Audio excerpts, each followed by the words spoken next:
आज जनपद लखीमपुर खीरी के अंतर्गत ब्लॉक बाकेगंज के ग्रंट नंबर 11 में, जो कि गांव पड़ता है नया गांव, जहां पर अंबेडकर पार्क बना हुआ है। बहुत ही बेहतर तरीके से बना हुआ है। जरा अंबेडकर पार्क दिखाइए। ये इतना काफ़ी संख्या में दूरी में बना हुआ है अंबेडकर पार्क। आप देख रहे हैं कितना जगह है, कितना पर्याप्त जगह है। जो कि यहाँ पर ये आज 15 अगस्त 2023 यानी 15 अगस्त के शुभ अवसर पर एक राष्ट्रीय पर्व जो है ये 15 अगस्त मनाया जाता है देश के लिए, जो हर जगह मनाया गया आज। तो उसके अवसर पर एक कार्यक्रम रखा गया, जहाँ जो कि आप देख रहे हैं कि यहाँ पर भारत का संविधान के माध्यम से ये कार्यक्रम रखा गया। गोष्ठी के माध्यम से, विचार के माध्यम से लोगों ने अपने अपने विचार रखे यहाँ पर। तो आइए, यहाँ पर जो मुख्य वक्ता के रूप में है, कथावाचक के रूप में है आदरणीय बीपी बोध जी, जो कि बहुजन कथावाचक हैं, बहुजन संविधान विद्यार्थी भी हैं। तो आइए कुछ इनसे चर्चा करते हैं। सर जी, जो बताइए आज जो कार्यक्रम हुआ इसका मुख्य उद्देश्य क्या रहा? जी जी, बहुत बहुत साधुवाद आपका, जो आज के कार्यक्रम के संबंध में आप हमसे जानकारी ले रहे हैं। देखिए, आज का जो दिन है स्वाधीनता दिवस है, और आज के दिन देश आज़ाद हुआ ऐसा कहा जा रहा है। हम लोगों को कार्यक्रम रखने का एक उद्देश्य था कि जब देश ब्रिटिश शासन से आज़ाद हुआ तो ये देश चलेगा कैसे, है ना। देश चलेगा कैसे, तो वो देश भारत का संविधान से चलेगा। तो 1947 में देश आज़ाद हो जाता है, और उसके बाद में 26 जनवरी 1950 का समय आता है तो भारत का संविधान आता है। 1947 में ये कहा गया कि सबको आज़ादी मिल गई। जहाँ तक मेरी समझ है कि जो भारत का संविधान है उससे सभी लोगों को संपूर्ण आज़ादी मिली है, अगर उसका ठीक ठीक पालन हो जाए।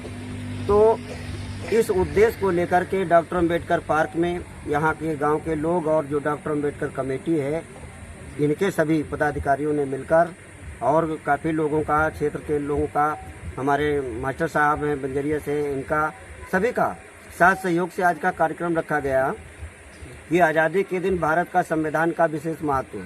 ठीक है, तो इसलिए संविधान की चर्चा यहाँ पर की गई।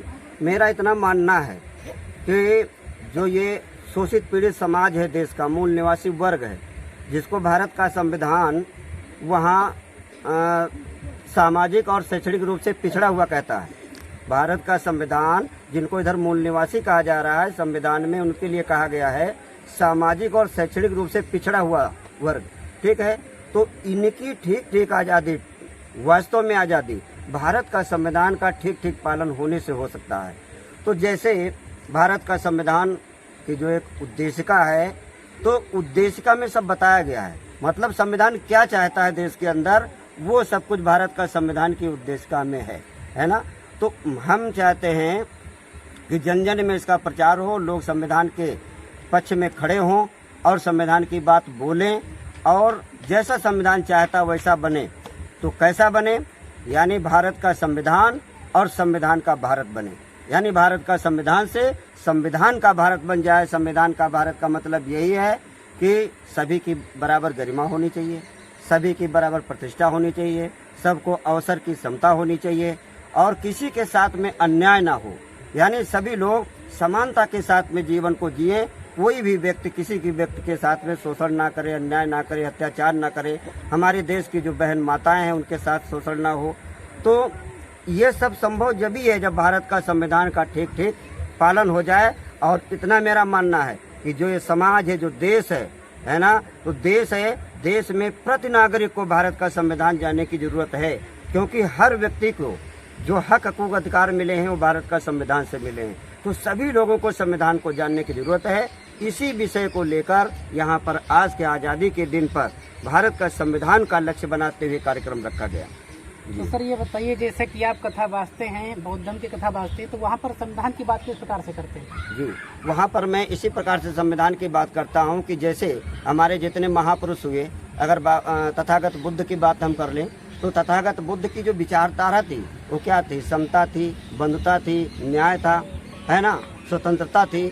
ये विचारधारा तथागत बुद्ध की थी, और वो विचारधारा भारत का संविधान में है, उद्देशिका में ही आपको मिल जाएगा, है ना।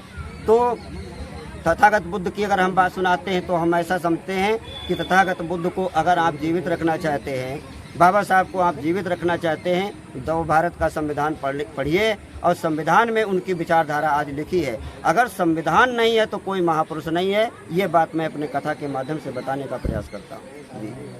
तो आज जैसा कि ये कार्यक्रम रखा गया, ये 15 अगस्त के शुभ अवसर पर था, तो 15 अगस्त के बारे में क्या कहना चाहते हैं? 15 अगस्त के बारे में हम यही कहना चाहते हैं कि 15 अगस्त की जो आज़ादी का दिन है, ठीक सही आज़ादी इसकी हम जब भी समझेंगे जब देश के अंदर किसी के साथ शोषण ना हो, किसी के साथ में अन्याय ना हो, किसी के साथ में नाना प्रकार का दुर्व्यवहार होता है, कहीं जात के नाम पर, कहीं लिंग के नाम पर, कहीं वर्ण के नाम पर, कहीं वंशवाद के नाम पर, जो ये सब कुछ हो रहा है। अगर ऐसा होता रहा तो हम इस आज़ादी को झूठा समझते हैं।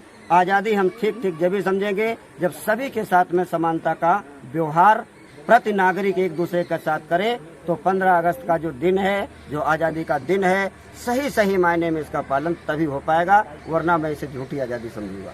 सर, राष्ट्रीय पर्व में कहा गया है कि जैसे कि बताया गया है कि 15 अगस्त भारत में हर वर्ष मनाई जाती है और फिर संविधान निर्माता की याद भुलाई जाती है। इस पे आप क्या कहना चाहते हैं? इस पे हमारी यह कहना है कि देखिए, वो संविधान के हिसाब से, मतलब जो संविधान की मानसिकता है, मंशा है, वो उनके दिलो दिमाग में नहीं है, इसलिए संविधान को भुलाया जाता है और तमाम बातें कर ली जाती, तमाम महापुरुषों की बात कर ली जाती। मैं उनका विरोध नहीं करता हूँ, जो भी महापुरुषों का योगदान है देश के लिए उनका नाम लीजिए, लेकिन जिन्होंने बहुत बड़ी संख्या में देश के लिए कुर्बानियाँ दी तो उनका भी नाम लीजिए, यही हमारा कहना है। अगर बाबा साहब कोई नाम कोई भुला रहा है तो ठीक नहीं कर रहा है, क्योंकि वो महान नेता थे, उनका बहुत बड़ा व्यक्तित्व था, उन्होंने देश के लिए कुर्बानी दी है, एक जात के लिए नहीं, एक वर्ग के लिए नहीं, वो भारत का निर्माण किया है। तो ऐसे बाबा साहब की कुर्बानी को याद रखना चाहिए, और जो लोग उनको भुला देते हैं, मैं उनको अज्ञान के सिवा और कुछ नहीं कहूँगा, वो अज्ञानता में है, वो बाबा साहब को अभी समझ नहीं पाए। जी, बहुत बहुत धन्यवाद। इधर और भी हैं भैया जी, आइए बात करते हैं। हम बात करेंगे आज भीम आर्मी के ब्लॉक अध्यक्ष शिवम कुमार गौतम जी से। ये जो आज स्वतंत्रता दिवस समारोह आज मनाया जा रहा है, इसके बारे में आप क्या बताना चाहेंगे? जी, हम यही कहना चाहते हैं कि आज़ादी का अमृत महोत्सव मनाया जा रहा है और हर घर तिरंगा पहुंचाया जा रहा है। मेरा मानना है कि हर घर संविधान भी पहुंचाया जाए, और जैसे कि हमारे गुरुजी ने बताया है कि इस आज़ादी को हम झूठा मानते हैं, तो ये सच्चाई है, क्योंकि कहीं न कहीं पर हमारे ही समाज की महिलाओं पर और बहनों पर कहीं इतने अत्याचार किए जा रहे हैं, परेशान किया जा रहा है। अभी मणिपुर की घटना को लेकर देख लो, इतनी शर्मनाक है। तो इसीलिए मेरा मानना ये है कि जब तक समाज में परिवर्तन नहीं आएगा तब तक आज़ादी नहीं है। मैं नहीं मानता इस आज़ादी। इसके बारे में नरेंद्र मोदी प्रधानमंत्री जी आज तक अभी तक कोई सही से जवाब तो दिया नहीं है, इसके बारे में आप क्या कहना चाहेंगे? नहीं भैया, वो नहीं जान कर भी अनजान बने। एक देश का प्रधानमंत्री होकर भी उसको क्या देश की कोई भी घटना होती है उसका पता नहीं है? सारी जानकारी है, लेकिन नहीं, देख कर भी अनजान बनना चाहते हैं। सब कुछ जानते हैं, नरेंद्र मोदी जी कुछ करना ही नहीं चाहते। जैसा कि भैया जी, आप किस पद पे हैं? मैं अपने ही यही, मेरा नाम शिवम कुमार गौतम है। मैं ग्रंट 11 ग्राम बंजरिया का निवासी हूँ, क्षेत्र पंचायत सदस्य भी हूँ और भीम आर्मी ब्लॉक अध्यक्ष हूँ। तो ये भीम आर्मी जो प्रेजेंट टाइम है मौजूदा, इसमें जैसे कि भीम आर्मी अभी तक बसपा की थी और बराबर रही, आज भी चल रही है, लेकिन उधर आजाद समाज पार्टी को लेकर के क्या कहना चाहेंगे? हम राजनीतिक व्यक्ति के आजाद समाज पार्टी जो है अभी तक भीम आर्मी इसलिए रही है क्योंकि उन्होंने अपना सिंबल नहीं बनाया था, क्योंकि केतली नहीं बनाया था। जब से उन्होंने केतली बना ली है तब से चंद्रशेखर भाई नहीं अलग हैं। अच्छा। क्योंकि इसकी लड़ाई फिर हो गई। जब तक संगठन में रहते हैं तब तक कोई लड़ाई नहीं है। जब अपना आपने सिंबल बना लिया है केतली और बहुजन समाज पार्टी का हाथी है, तो फिर राजनीतिक लड़ाई हो गई। तो वो अपना देख रहे हैं। और भीम आर्मी का राष्ट्रीय अध्यक्ष कौन है? भीम आर्मी का राष्ट्रीय अध्यक्ष है मंजीत सिंह नोटियाल जी। अच्छा, आजाद समाज पार्टी के राष्ट्रीय अध्यक्ष चंद्रशेखर जी। तो प्रेजेंट टाइम जो भीम आर्मी है वो मंजीत सिंह नोटियाल जी की है? जी, मंजीत सिंह नोटियाल जी बहन जी के साथ में हैं। सारे कार्यकर्ता हैं, जिला अध्यक्ष से लगाकर, जब मेरा राष्ट्रीय अध्यक्ष है बहन जी का, तो हम लोग भी बहन जी के ही। बट कहा जाता है कि भीम आर्मी चीफ चंद्रशेखर आजादी, इसको लेकर के हम कह रहे नहीं, भीम आर्मी चीफ उन्होंने तब इसको संस्थापक थे इसके रहे हैं, तब इन्होंने भीम आर्मी को बनाया। जब से आजाद समाज पार्टी बना लिया है तब से अपनी पार्टी देख रहे हैं।